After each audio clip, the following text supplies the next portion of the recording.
शुक्रिया, बहुत बहुत दिल से शुभकामनाएं आप सभी लोगों को, और बहुत बहुत बधाई हो जो परसों एक ऐतिहासिक दिन जो राजनीति में माना जाएगा, भारत की राजनीति में जो सच की जीत हुई, उसके लिए मैं सारी जितनी भी आम आदमी पार्टी की टीम है, जिन्होंने पर्दे के पीछे काम किया, पर्दे के आगे काम किया, तो उनको सबको मैं बधाई देना चाहता हूं इस बहुत बड़ी जीत पर जो न्यायालय से हमें मिली है। अरविंद केजरीवाल साहब बैठे हैं, गोपाल राय जी बैठे हैं, मनीष सिसोदिया जी बैठे हैं, सौरभ भारद्वाज जी बैठे हैं, और संजय सिंह जी अभी बोल के गए हैं, और जितनी भी दुर्गेश भी नजर आ रहे हैं, सभी जितने भी आम आदमी पार्टी की टीम की जो रीढ़ की हड्डी है वो सब बैठे हैं। सबको मैं बधाई देता हूं और सबको मेरी तरफ से नमस्कार, सत श्री अकाल, वाहिगुरु जी का खालसा, वाहिगुरु जी की फतेह। दोस्तों, कैसा संयोग है कि जब भी आम आदमी पार्टी पर कोई मुसीबत आन पड़ती है तो आम आदमी पार्टी दुगनी चौगनी होकर उस मुसीबत से उभरती है। और पता नहीं क्यों कुदरत, पता नहीं क्यों भगवान हमें उसी पेड़ के नीचे ले आता है जो आम आदमी पार्टी का बर्थ प्लेस है, जन्म स्थान है, इसी जंतर मंत्र पर ले आता है भगवान। ये प्रोग्राम, ये आज का जो प्रोग्राम है, ये पहले से ही तय था, लेकिन जज साहब का फैसला ऐसा आ जाएगा ये हमें पता नहीं था। तो आज हम लोगों को एक मौका मिला है ये बताने का पूरे देश को कि सच सच ही होता है। सच बोलने का सबसे बड़ा फायदा एक होता है कि उसको एक बार बोलकर दोबारा याद नहीं रखना पड़ता। जहां भी बोलोगे सच ही बोलोगे। झूठों को याद रखना पड़ता है कि पिछली बार क्या कहा था, अब इस साल क्या कहें। कई बार वो जीएसटी का विरोध कर चुके हैं, बाद में जीएसटी लगानी पड़ गई। कितने फैसले हैं मोदी जी जिनका विरोध करते थे, बाद में उन्हीं को बदलना पड़ गया अपने फैसलों को। पहले झूठ बोलते थे, तेल की कीमतों पर बोलते थे मोदी जी कि इतनी बढ़ गई हैं, अब अभी तेल की कीमतें उससे भी ज्यादा बढ़ गई, अब कह रहे हैं ये मास्टर स्ट्रोक है। तो ये जो आम आदमी पार्टी की नींव रखी गई थी, जहां जिस पेड़ के नीचे, नीम के पेड़ के नीचे गोपाल भाई भी इसका जिक्र कर रहे थे, उसी जगह पर आकर हम आज फिर एक बार ये प्रण करते हैं कि देश की राजनीति को बदलने आए हैं, देश की राजनीति में ईमानदारी भरने आए हैं। देश की राजनीतिक पार्टियों का मैनिफेस्टो जो नफरत और धर्म की बातों से भरा रहता था, उसमें हर पार्टी के मैनिफेस्टो में स्कूलों की बात, अस्पतालों की बात, बिजली की बात, रोजगार की बात, इंफ्रास्ट्रक्चर की बात, ये बातें अरविंद केजरीवाल जी ने लिखने पर मजबूर किया है दूसरी पार्टियों को। नहीं तो धर्म और जाति के सिवा और कुछ करते ही नहीं थे। तो अरविंद केजरीवाल जी हमारे लीडर हैं और उन्होंने बता दिया है कि अगर कुछ भी तय कर ले इस देश का नागरिक, इस 140 करोड़ अगर तय कर ले कि ये काम करना है तो हो जाता है। भगवान साथ देता है, सच्चे लोगों का भगवान साथ देता है। तो आज इस मौके पर मैं आप सबको यही कहना चाहूंगा कि ये सारे देश में, पूरे देश में जाकर हमें बताना होगा, अपने रिश्तेदारों को, दोस्तों, मित्रों को आप भी फोन करिए कि भाई ये सच की जीत हुई है। कैसे इन्होंने षड्यंत्र रचा। साहब को किसी ने जाके बोल दिया जी अस्पताल बहुत अच्छे हैं, अरविंद केजरीवाल की सरकार ने अस्पताल सरकारी बहुत अच्छे कर दिए, तो प्राइवेट वाले अस्पताल वाले जिनसे हमारा धंधा चलता है वो हम पर प्रेशर डाल रहे हैं जी, हमारे पास तो कोई आ ही नहीं रहा, हमारे जैसा इलाज तो सरकार ने फ्री कर दिया है दिल्ली के अस्पतालों ने। तो साहब ने पूछा होगा ये किसने बनाए, सतिंदर जैन ने, सर अंदर कर दो। सतिंदर जैन अंदर कर दिए। फिर किसी को बोला, साहब के पास कोई आया, साहब ने, मोदी जी को किसी ने बोला कि जी स्कूल बहुत अच्छे हो रहे हैं दिल्ली के, लोग प्राइवेट स्कूलों से बच्चे निकालकर सरकारी में दाखिले दिलवा रहे हैं। सर प्राइवेट स्कूल वालों से जिनसे हम चंदा लेते हैं, फंड लेते हैं, वो कह रहे हैं किस बात का फंड दें, सारे बच्चे तो उधर जा रहे हैं, पढ़ाई एक जैसी हो गई, उधर फीस माफ है, हमें कोई फीस कौन देगा। तो मोदी जी ने पूछा होगा किसने बनाए, मनीष सिसोदिया ने, अंदर कर दो, जेल में डाल दिया जी। उसके बाद किसी ने कहा होगा जी अरविंद बिजली फ्री कर दी है और लोगों को आम आदमी क्लिनिक मिलने लगे हैं, लोगों को दवाई फ्री मिल रही है, बिजली फ्री है, इंफ्रास्ट्रक्चर बन रहा है, पुल पे पुल बन रहा है, ये बजट बहुत 30,000 करोड़ से 60,000 करोड़ पर चला गया है।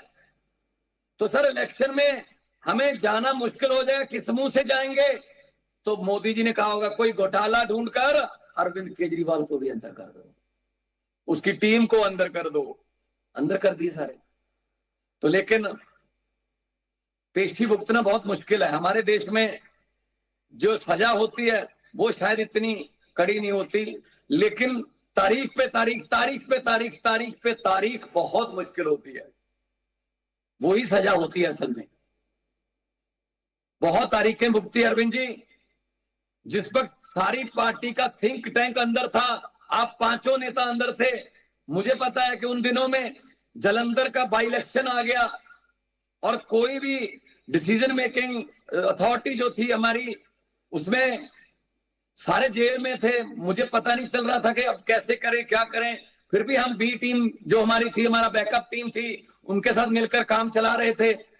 आपके साथ मुलाकातें भी हुई, आपने कहा कोई नहीं, भगवान साथ देगा, आप दिल से लड़ो और लोगों के पास जाते रहो, लोगों के दरवाजे खटखटाओ। हमने दरवाजे खटकाए और हमने जालंधर की बाई इलेक्शन भी और दूसरी एमपी की सीट भी बड़े मार्जिन से जीती सर, बड़े मार्जिन से जीती। उससे हमारा भी हौसला बढ़ा कि आप लोग भले ही जेल में हो, लेकिन आप जेल में जब मैं मुलाकात के लिए आता था तो आप यही पूछते थे पंजाब का क्या हाल है, पंजाब के लोगों का क्या हाल है, बिजली फ्री मिल रही है ना, पानी का काम चल रहा है ना खेतों के लिए, कोई दिक्कत तो नहीं है। करप्शन जो करते हैं उनको सबको अंदर कर दो, जो जिसकी भी रिपोर्ट आए अंदर कर दो। हमने देश को सुधारना है। जेल तो क्रांतिकारियों के लिए घी जैसे ही काम करती है। जब भगत सिंह जी को जेल हुई, उससे पहले जब असेंबली में बम फेंकने आना था तो भगत सिंह का नाम नहीं था सर बम फेंकने वालों की लिस्ट में। भगत सिंह ने जब लिस्ट पढ़ी तो उसने नीचे अपना नाम लिख लिया। तो चंद्रशेखर आजाद जो के नौजवान सभा के प्रधान थे, तो उन्होंने कहा भगत क्या कर रहे तू, क्या हो गया तुझे, आपको पता है कि ये नाम जो आपने लिखा है आप खुद ही, हमने गिरफ्तारियां देनी है इन लोगों ने, आप पर सांड्रस के कत्ल का मुकदमा चलता है, तुझे लाहौर ले जाएंगे और फांसी हो जाएगी। तो भगत सिंह ने कहा पंडित जी मुझे पक्का पता है, मुझे पकड़ के ले जाएंगे, लाहौर ले जाएंगे, 302 का मुकदमा कर देंगे, लेकिन पार्टी, हमारी नौजवान सभा पार्टी की थोड़ी लहर मट्ठी पड़ गई है, थोड़ी पार्टी को उभरने की जरूरत है, पार्टी की लहर को, पार्टी के कामों को। तो इनमें से अंग्रेजी सिर्फ मैं ही बोल सकता हूं, जितने भी बम फेंकने जा रहे हैं उनमें अंग्रेजी सिर्फ मैं ही बोल सकता हूं। मैं वकील नहीं करूंगा, मैं खुद वकील बनूंगा, अंग्रेजी में मैं बहस करूंगा और मीडिया को कोर्ट में बुलाएंगे, मीडिया को कोर्ट में बुलाएंगे तो वो जो मैं बहस करूंगा वो छपेगी और बाहर प्रिंट मीडिया में जाएगी, इससे हमारी पार्टी को बूस्ट मिलेगा। सर वही हुआ और पूरे देश में भगत सिंह राजगुरु सुखदेव की धूम मच गई कि कैसे कमाल के नौजवान हैं जो देश के लिए अपनी जवानी दांव पर लगा रहे हैं। सर हिस्ट्री रिपीट कर रही है अपने आप को। आपने भी जेल से हमें ऐसे ही मैसेज दिए थे कि भगवान झुकना नहीं है, इनके सामने झुकना नहीं है, जो एक्शन लेना है इनके खिलाफ लेना है ले लो, लेकिन झुकना नहीं है। आम आदमी पार्टी और बड़ी बन के निकलेगी। सर कल परसों जब फैसला आया तो आम आदमी पार्टी नेशनल पार्टी बन के निकली है। मैं अभी बेंगलोर में हूं, मुझे लोग बधाई देके जाते हैं कि बधाई हो जी, अब आपको कोई नहीं रोक सकता। ये पब्लिक के मुंह की जुबान की बात है सर, कि अब आपको कोई नहीं रोक सकता। अब आप जो दरिया होते हैं सर, दरिया को कोई नक्का नहीं लगता, दरिया अपना रास्ता खुद बनाते हैं। मैं कहना चाहता हूं मोदी साहब, अमित शाह जी, सुनोगे कभी तो सुनोगे ये हमारी खबर, वैसे तो आप खबरें हमारी आने नहीं देते, लेकिन सुन तो लोगे कहीं ना कहीं, कि किराएदार हैं ये जो गद्दी पर बैठे हैं ना, देश की गद्दी पर, इनको मैं कहना चाहता हूं, किराएदार हैं, जाति मकान थोड़ी है, सभी का खून शामिल है यहाँ की मिट्टी में। भगत सिंह, राजगुरु, सुखदेव, करतार सिंह सराभा, अशफाक उल्लाह, सभी का खून है। किराएदार हैं, ये जाति मकान थोड़ी है, सभी का खून शामिल है यहाँ की मिट्टी में, किसी के बाप का हिंदुस्तान थोड़ी है। कुर्बानियां देने के लिए पंजाबी आगे आए, 90% कुर्बानियां हमारी हैं, और पंजाब का आप आरडीएफ का पैसा रोक लेते हैं 8000 करोड़, पंजाब को जीएसटी का पैसा नहीं देते। पंजाब में बाढ़ आई, ऐतिहासिक बाढ़ आई, 1600 करोड़, महज 1600 करोड़ अनाउंस किया, वो 1600 करोड़ में से 16 पैसे भी नहीं दिए अब तक। और आप पंजाब में इलेक्शन लड़ना चाहते हैं, और पंजाबियों को, मतलब मैं तो यहां तक भी कह देता हूं कि आपका बस नहीं चलता, जितना पंजाब विरोधी, जितना आम आदमी पार्टी के विरोधी आप बन चुके हैं, आप साइकोलॉजिकली इतना आपको डर लग रहा है, सपने में भी आम आदमी पार्टी झाड़ू आता होगा, कि जिस तरीके से आप पंजाब की सरकार का विरोध कर रहे हो, जिस तरीके से पंजाबियों का विरोध कर रहे हो, ये तो गनीमत है कि आपका बस नहीं चलता, वरना राष्ट्रीय गीत जो जनगण मन है उसमें से भी पंजाब निकाल सकते हो आप, कि पंजाब सिंध गुजरात मराठा ना लिखो, यूपी सिंध गुजरात मराठा कर दो इसको, ये तो बस नहीं चलता सर। और खून है हमारा इस मिट्टी में, इस देश को याद करवाने के लिए खून हमारा लगा है सर। जब भी दुश्मन की पहली गोली आती है, सीने पंजाब के तने होते हैं सर सरहदों पर, और आप लोग हमें कहते हो कि पंजाबियों को पीछे कर दो, पंजाबियों को ड्रग में ले जाओ, पंजाबियों को ये कर दो, पंजाबियों को इनका ये रोक लो, वो रोक लो, ऐसे नहीं चलेगा। सरफरोशी की तमन्ना अब हमारे दिल में है, देखना है जोर कितना बाजुए कातिल में है। तो मैं यही कहूंगा, जब मेरे पंजाब से मेरे वित्त मंत्री साहब बैठे हैं, पंजाब से मेरे एमपी बैठे हैं, सर पंजाब हमेशा आपके साथ खड़ा रहेगा, और जिधर पंजाब चलता है ना, देश उधर ही चलता है सर। जब देश को अनाज की कमी हुई, हरा इनकलाब पंजाबियों ने मिट्टी में से सोना उगा दिया सर, देश के भंडार जो है भर दिए। जब पंजाब को आजादी की जरूरत थी, देश को आजादी की जरूरत थी, पंजाबी आगे आए, 90% कुर्बानियां दी और देश आजाद करवाया सर। तो जब आम आदमी पार्टी का भी, पहले आम आदमी पार्टी का जो पेड़ आपने लगाया था देश में, उसमें सबसे पहले 4 हरे रंग के पत्ते पंजाबियों ने ही दिए थे सर। अभी भी पंजाब में सरकार है, आपको 2027 में भी प्रचंड बहुमत से सेंचुरी लगाकर आपको जो है इसका ये तोहफा देंगे हम। और मैं यही कहना चाहूंगा कि झूठों ने झूठों से कहा, बीजेपी वाले आपस में बोल रहे होंगे, झूठों ने झूठों से कहा कि सच बोलो। झूठों ने झूठों से कहा है कि सच बोलो, घर के अंदर झूठों की मंडी है, दरवाजे पर लिखा है सच बोलो। गंगा मैया डूबने वाले सभी अपने थे, गंगा मैया डूबने वाले सभी अपने थे, ये कश्ती में छेद किसने किया है, सच बोलो।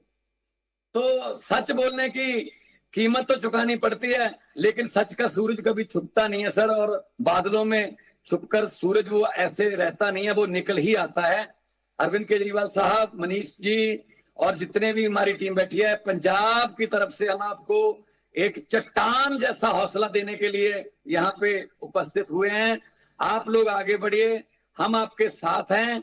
और पंजाबी जब भी देश पर कोई भीड़ पड़ी है, पंजाबी सबसे पहले आगे आते हैं। दुनिया में जब कोई आफत आ जाए, चाहे वो तुर्की में भूकंप आ जाए, चाहे श्रीलंका में सुनामी आ जाए, चाहे नेपाल में बाढ़ आ जाए, कुछ भी आ जाए, लेकिन रेड क्रॉस की टीम वहां पहुंचे ना पहुंचे, पंजाबियों का, गुरु नानक देव जी का लंगर जो है वो सबसे पहले शुरू हो जाता है सर।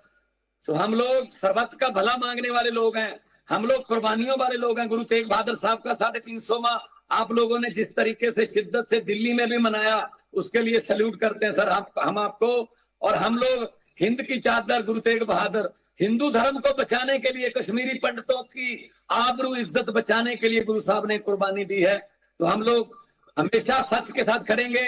बहुत बहुत धन्यवाद। और मैं चाहूंगा कि दोनों हाथ ऊपर करके अगर 2 नारे लग जाएं इस बात पे, जंतर मंत्र के ये पेड़ भी खुश हो जाएंगे कि ये हमारे नीचे इनकी पार्टी पैदा हुई थी हमारी छांव में, अब ये भी एक पेड़ बन चुके हैं, ये भी फल और फूल जो है खिलने लगे हैं। दोनों हाथ ऊपर करके अगर इनकलाब जिंदाबाद के 2 नारे, इनकलाब इनकलाब, बोले सो निहाल। बहुत बहुत धन्यवाद, जीते रहो, बहुत बहुत धन्यवाद।